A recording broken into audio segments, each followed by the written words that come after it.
오늘 설교의 제목을 내려놓음이라고 정해보았습니다. 이 성경이 말하는 내려놓음이라는 진정한 의미의 뜻은요, 우리가 이 세상 가운데 너무나 많은 것들을 움켜쥐고 사는 것이 많아요. 그래서 내가 내려놓지 못함으로 말미암아 하나님을 붙잡지 못하는 일들이 너무나 많이 있게 된 것이죠. 그래서 성경은 끊임없이 이야기를 합니다.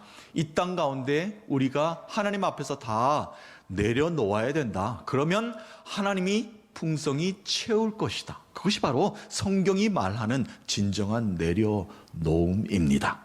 하나님은 이미 우리의 삶 가운데 풍성하게 채워주셨죠. 얼마나 많은 것을 채워주셨는지 모릅니다. 그런데 아직도 너무나 많은 것들을 움켜쥐고 살기에 진정한 하나님의 복을 우리의 삶 가운데 누리지 못하며 살아가는 우리 자신을 발견할 때가 있습니다. 그렇죠. 여러 가지 많이 있겠습니다. 몇 가지로 여러분과 좀 한번 나눠볼까요? 더 많이 가지고 싶은 욕망, 놓지 못하는 경우가 참 많습니다. 가져도 더 가지고 싶고, 이렇게 무거운데도 더 손에 쥐고 싶고, 이것을 인간이 가진 욕망이다라고 이야기를 합니다. 또한 자신의 감정을 숨기면서 살아가죠. 자신을 포장합니다. 남에게 나를 보이기 싫은 거예요. 자꾸 시간이 지나서 자기를 포장하다 보면 내가 누구인지조차도 모를 정도로 포장된 삶을 살아가고 있는 것을 발견할 때가 있습니다. 또한 좀처럼 타협하지 않는 고집을 놓지 않는 경우도 많이 있습니다. 고집은 좀 내려놓으면 좋은데 이 고집은 한번 정하면 남들에게 내가 내 연약한 모습을 보일 것만 같단 말입니다. 그래서 이 고집을 끝까지 내려놓지 못하시는 분도 참 많이 있습니다. 또한은 내 생각대로 모든 것이 되어야 된다. 남이 정하는 것은 내가 신경 쓸 필요도 없다. 내가 고집하는 것만 이루어지면 좋겠다. 집착 내려놓지 못하는 경우도 참 많이 있습니다. 한 가지에 집착하면 끊임없이 그때까지 집착하는 모습을 보이게 되죠. 또한 자기 만족의 상한선을 너무 높이 잡아 놓는 겁니다. 내가 바라는 것이 있는데 너무 높이 잡아 놓으니까 누가 힘듭니까?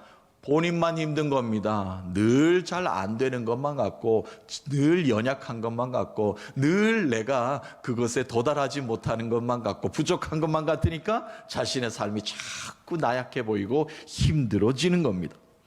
또한 전통이라는 것이 있는데 한번 정해놓은 것은 시대가 바뀌면, 문화와 문명이 바뀌면 어느 정도 변화되지 않습니까? 그런데 전통은 끝까지 고수하고 싶은 마음이 누군가에게나 다 있게 되는 것이죠. 그래서 이런 것들을 삶을 살면서 내려놓지 못해서 우리의 삶은 더 무거워지는 것 같고, 우리의 삶은 더욱더 가중되는 것 같고, 자유롭고 해방감 가운데 좀 쉽게 편안하게 삶을 살고 싶은데도 이런 것들을 다 내려놓지 못하니까 무거운 삶을 살아가게 되는 것이죠. 제가 말한 것 중에 뭐 더 많이 있겠습니다만 이 모든 것들 중에 몇 가지라도 아직 쥐고 살고 계신 분이 계십니까? 내려놓지 못하고 꼭 쥐고 살고 계신 분이 계십니까? 뭐 잘못됐다는 이야기는 아니고 내 삶 가운데 이런 것들로 인해서 내가 전진하는데 잠시 주춤하게 되는 일들이 참 많이 있다라고 우리는 알게 됩니다. 자, 성경 이야기로 돌아옵니다. 성경은요, 다양한 각도에서 내려놓음의 의미를 제공하고 있습니다. 하나님께 가까이 가기 위해서는 우리가 이 땅 가운데 내려놓아야 될 것이 너무나 많이 있다라고 성경은 이야기하고 있고, 또한 선지자를 통해서 많은 인물들을 들어서 이 땅의 진정한 내려놓음이 무엇인가를 우리에게 가르쳐 주고 있지 않습니까? 사순절을 보내고 있는 지금 이 시대에 이 시간을 우리가 보내면서 진정한 이 땅의 내려놓음의 본을 보이신 예수 그리스도의 내려놓음을 이 로마서의 말씀을 중심으로 우리가 한번 따라가 보려고 합니다. 우리는 예수 그리스도와 연합된 삶을 사는 자들입니다. 그래서 우리가 예수 그리스도를 통하여 내려놓음의 삶이 산다는 것이 진정한 의미가 무엇인지, 또한 로마서의 말씀을 중심으로 예수 그리스도와 함께 우리가 죽고 예수 그리스도와 함께 다시 살아난다는 그 진정한 의미가 무엇인지를 다시 한 번 더 깨우쳐 보기를 원합니다. 그래서 예수 그리스도 안에서 진정한 내려놓음의 의미가 내 삶 가운데 일어나기를 원합니다. 그래서 내 삶에 불필요한 모든 것들, 성경이 말하는 것들, 모든 것들 예수 그리스도를 통해서 내려놓게 만드시고 하나님께로 온전히 내가 향하게 하여 주옵소서. 그 걸음을 절대 멈추는 일이 없게 하여 주옵소서라고 오늘 말씀을 깊이 붙잡는 시간이 되기를 원합니다. 자, 오늘 본문 말씀 더 집중해서 들어가 볼 텐데요. 우리가 믿음의 삶을 살기 위해서는 무엇을 내려놓아야 되는가? 다시 말해서 우리가 예수 그리스도를 믿는 자로 이 땅을 살기 위해서는 도대체 무엇을 내려놓아야 되는가를 분명하게 이야기해 주고 있습니다. 예수 그리스도께서 이 땅에 오셔서 내려놓으심, 그것이 나의 내려놓음이 되어야 된다라는 말씀이 되겠습니다. 그래서 우리가 예수 그리스도와 연합된 삶으로 예수님이 우리를 초청하셨다. 그 초청에 우리는 응함을 받은 사람이고 아멘으로 믿음으로 고백하면서 그 초대에 우리가 함께 한 자들이다. 그렇다면 예수 그리스도와 연합된 삶을 살아야 된다. 예수가 십자가에 죽으심, 예수가 십자가에 다시 부활하심의 그 진정한 의미가 내 삶 가운데 나타나는 것이 마땅하다 여기면서 오늘 말씀을 우리의 말씀으로 좀 받아보도록 하겠습니다. 예수 그리스도를 통해서 내려놓게 만드신 첫 번째 무엇인가? 예수님은 우리의 죄를 내려놓게 만드셨다는 것입니다. 예수와 함께 죄는 이미 십자가에서 소멸이 되었습니다. 자, 그냥 내려놓는 것에서 끝나는 것이 아니라 예수 그리스도께서 십자가에 달리심으로 말미암아 이 땅에 죄가 완전히 사라졌다는 겁니다. 없어졌다는 겁니다. 더 이상 우리가 죄를 이야기할 필요가 없습니다. 예수님이 어린 양 되셔서 십자가에 죽으심으로 우리의 죄를 완전히 씻겨주셨기 때문에 우리가 더 이상 죄에 대해서 죄의 종로를 할 이유가 없음을, 죄를 논할 필요가 없음을 예수님께서는 말씀해 주고 계셨고, 또한 오늘 로마서 기자도 우리에게 분명하게 말을 하고 있습니다. 자, 1절부터 3절 그 말씀인데요, 다시 한 번 더 좀 깊이 묵상의 말씀으로 들어가 봅니다. 1절입니다. 그런즉 우리가 무슨 말을 하리요? 은혜를 더하게 하려고 죄에 거하겠느냐? 그럴 수 없느니라. 죄에 대하여 죽은 우리가 어찌 그 가운데 더 살리요? 무릇 그리스도 예수와 합하여 세례를 받은 우리는 그의 죽으심과 합하여 세례를 받은 줄을 알지 못하느냐? 아멘. 가장 먼저 우리가 하나님 앞에서 내려놓아야 될 것이 죄라는 겁니다. 이 죄 때문에 우리가 하나님께 가지 못하고 우상을 숭배한 것 아닙니까? 먼저 죄를 내려놓아야 되는데 이 죄는 이미 십자가에서 예수 그리스도가 소멸시켜 주었다는 겁니다. 그러므로 더 이상 우리가 죄의 종로로 타면서 사는 것이 마땅하지 않다는 거예요. 죄를 따라가는 것도, 죄를 다시 잡는 것도, 죄를 다시 놓겠다고 선포하는 것도 마땅하지 않아요. 이미 예수님이 2000년 전에 십자가에서 모든 것들을 다 해결해 주셨어요. 그래서 그 십자가의 의미만 우리가 되새기만 한다면 우리는 죄하고 무관한 삶을 살아가는 사람이라는 겁니다. 다시 말해서 십자가에서 이미 죄 씻음이 이루어졌다는 겁니다. 오늘 단어에서 세례라는 단어가 나오는데 세례는 물 세례를 이야기합니다. 세례를 받을 때 완전히 물에 들어가지 않습니까? 물에 씻음 바 된다는 거예요. 죄가 완전히 더러워진 내 몸이, 더러워진 나의 영혼이, 얼룩진 내 영혼이 완전히 세례를 통해서 씻어준다는 겁니다. 누구의 세례요? 예수 그리스도의 십자가의 보혈의 능력의 세례가 우리의 삶 가운데 이미 일어났다는 이야기입니다. 이미 일어났다는 거예요. 그래서 예수와 함께 십자가에서 나의 죄는 이미 죽었다라는 겁니다. 이미 소멸되었다, 이미 씻겨 나갔다는 뜻이 됩니다. 제가 계속해서 이 단어 한 가지를 사용하고 있는데요, 무슨 단어입니까? 이미라는 겁니다. 예수님이 십자가에 죽으심으로 나의 죄는 이미 씻어졌습니다. 그런데 우리가 왜 죄의 종로로 타면서 산단 말입니까? 죄를 왜 쫓아갑니까? 우리가 왜 죄를 들고 살아야 됩니까? 마땅치 않다는 거예요. 우리는 예수 그리스도를 주라 시인하여 고백하며 믿음의 고백으로 구원받은 백성이기 때문에 죄는 이미 소멸되었기 때문에 죄에 대해서 우리가 논할 이유가 없습니다. 왜요? 예수님이 이미 그것을 감당해 주셨다라고 오늘 말씀이 있습니다. 여기서 잠깐 우리가 분명히 짚고 넘어가야 될 것이 있습니다. 예수 그리스도께서 십자가에서 나의 죄를 대속하여서 죽으셨다라는 믿음의 고백이 우리의 삶 가운데 일어나야 됩니다.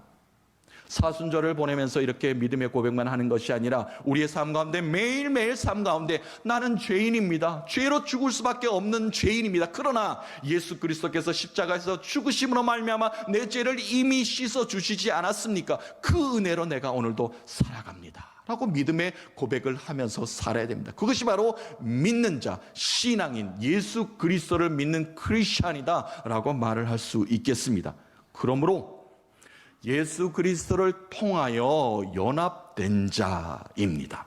예수 그리스도의 십자가의 죽으심을 믿는 믿음, 나의 죄가 예수님을 통해서 십자가에 완전히 씻겨졌습니다. 그러므로 내가 예수 그리스도와 연합된 삶을 사는 자입니다. 이미 십자가에서 죄가 씻겨졌습니다. 깨끗하게 씻겨졌습니다. 죄 사함의 은혜가 내 삶 가운데 이미 쏟아 부어졌습니다라는 것을 믿고 고백하는 삶을 우리가 살아야 된다는 것이죠. 왜 좌절해 계십니까? 왜 절망해 계십니까? 왜 넘어져 계십니까? 왜 슬픔 가운데 탄식 가운데 주저하고 계십니까? 예수님이 나를 자유케 해주셨는데요. 예수님이 나를 구원해 주셨는데요. 예수님이 내 죄가 주홍같이 붉을지라도 흰 눈같이 깨끗하게 이미 십자가에서 능력을 발휘해 주셨는데 우리는 왜 이렇게 주저앉아 있는 겁니까? 새 힘 얻어야죠. 십자가의 능력으로 우리가 일어서야 될 줄로 믿습니다. 예수님께서는 마을 다니시면서도 아픈 자들, 병든 자들을 어루만지시고 위로하시고 일어서게 하시고 눈뜨게 하시고 고쳐주셨어요. 한 중풍병자가 있었는데 그의 친구들이, 동무들이 예수님께 가까이 오기 위해서 들쳐매고 예수님께 옵니다. 지붕을 뚫고 내리죠. 예수님이 눈앞에 왔을 것 아닙니까? 많은 사람들의 믿음을 보시고 너희가 죄사함을 받았다. 중풍병자가 눈앞에 있는데 죄에 대해서 먼저 이야기를 하십니다. 예수님께서 이 땅에 오셔서 너의 죄가 사하였노라 이렇게 선포하니까 사람들이 깜짝 놀라는 겁니다. 예수님이 중풍병자를 어떻게 고치는가 두고 보자가 아니라 죄에 대해서 말씀을 하시는 거예요. 서기관들과 바리새인들이 그 광경을 보고 있다가 어떻게든 예수님의 책을 잡아가야 되는데 잘 됐다. 구약에서도 그렇고 죄사함의 능력과 권능은 하나님밖에 하실 수 없는데 이것은 신성모독이다. 성전에서만 있을 수 있는 일이고 죄사함은 그렇다는 거예요. 또한 제사의 제물이 필요하고 또한 제사장이 중재에 나서서 선포를 해야만 우리의 죄가 씻어지는데 또한 대속죄일 1년에 한 번 대제사장이 그것을 고함으로 우리의 죄가 씻어지는데 예수님이 이 땅에 오셔서 그것을 선포하는 모습이 보니까 신성모독이다 라고 이렇게 나서게 된 거죠. 그러나 예수님은 그것을 아랑곳하지 않으시고 하늘의 능력을 선포하시면서 이 한 중풍병자의 병도 고칠 뿐만 아니라 이 사람의 죄가 있는 모습을 보시고 너의 죄가 사하여졌다. 그 믿음대로 일어나 너 침상을 들고 걸으라 라고 이렇게 말씀해 주시지 않았습니까? 이 땅에 죄사함의 능력과 권능은 어디서부터 나타납니까? 예수 그리스도의 말씀의 권능에서부터 나타나는 것을 보여주신 한 사건이 되는 것입니다. 다시 정리를 하자면요, 죄는 이미 예수 그리스도를 통하여 내 삶 가운데 내려졌습니다. 죄사함의 능력과 권능이 내 삶 가운데 이미 일어났다는 겁니다. 이미 내 삶의 죄는 내려놓게 되었습니다. 내 힘으로 절대 내려놓은 것 아닙니다. 예수님이 십자가에서 내 삶의 죄를 내려놓게 만들어 주셨습니다. 그것을 믿는 믿음이 우리에게는 있어야 합니다.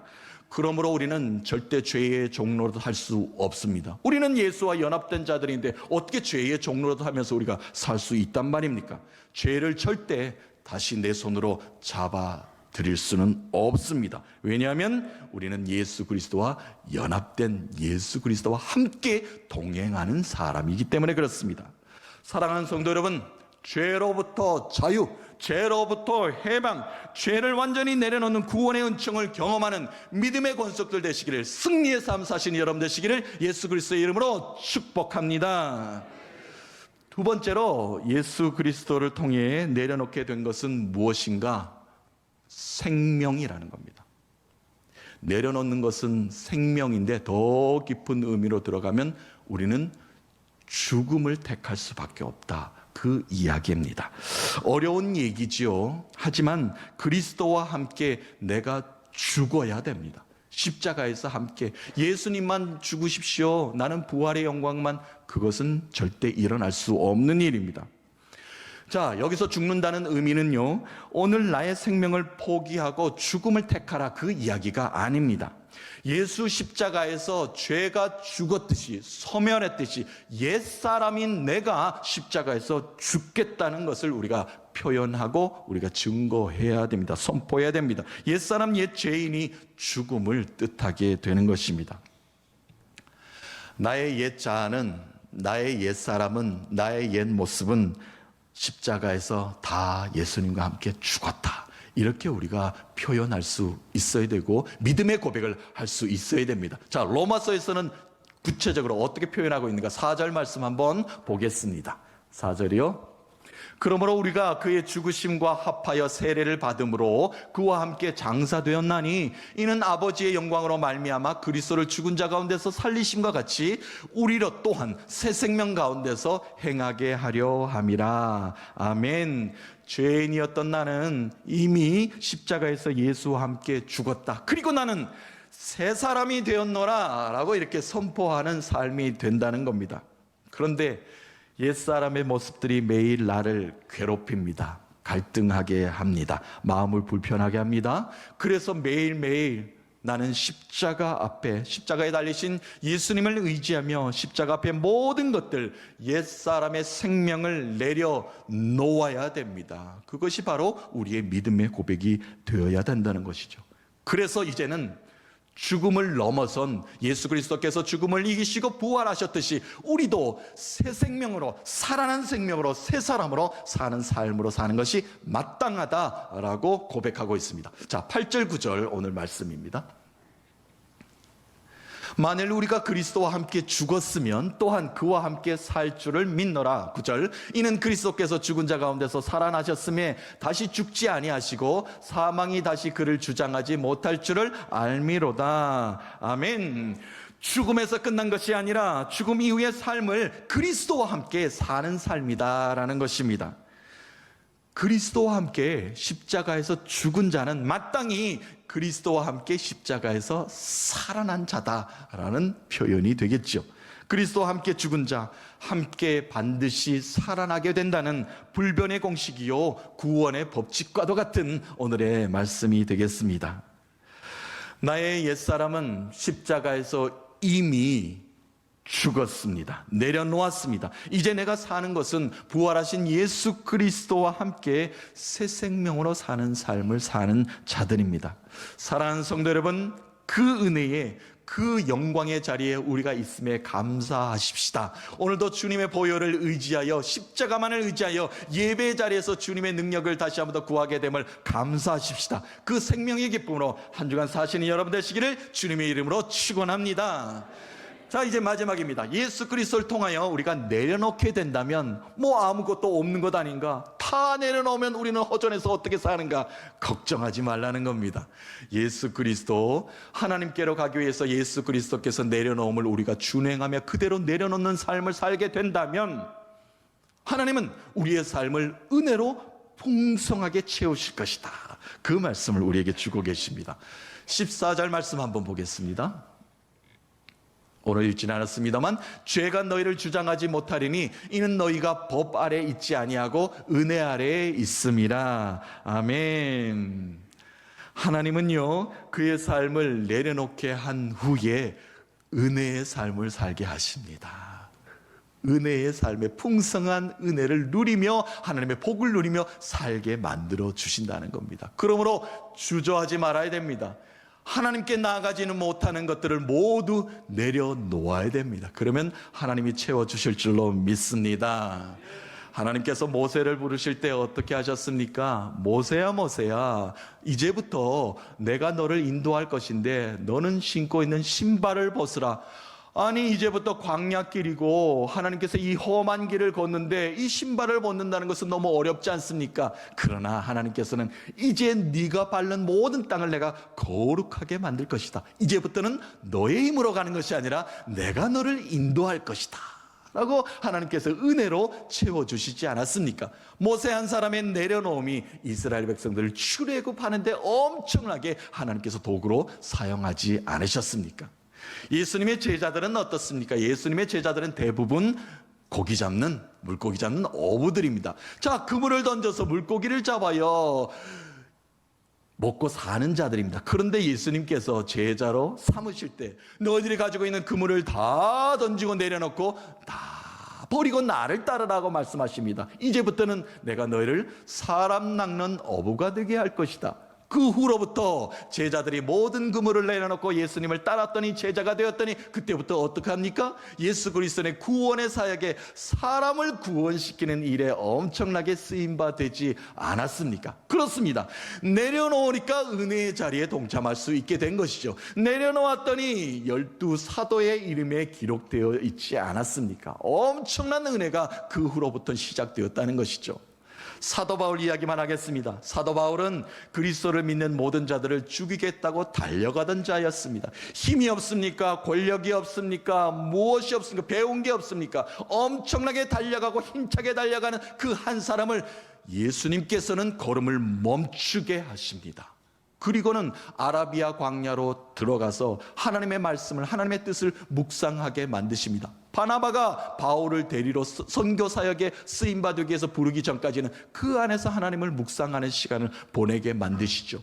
왜 하나님께서는 달려가는 길을 멈추게 만드십니까? 하나님께서는 은혜의 새로운 길을 제시해 주고자 하시는 것입니다. 이제는 복음사에게 너를 쓸 것이다. 선교사에게 너를 사용할 것이다. 이제 너의 좌표를 내가 설정해 줄 것이니 그것은 바로 은혜의 자리다 라고 하나님께서 바울을 귀하게 사용하지 않으셨습니까?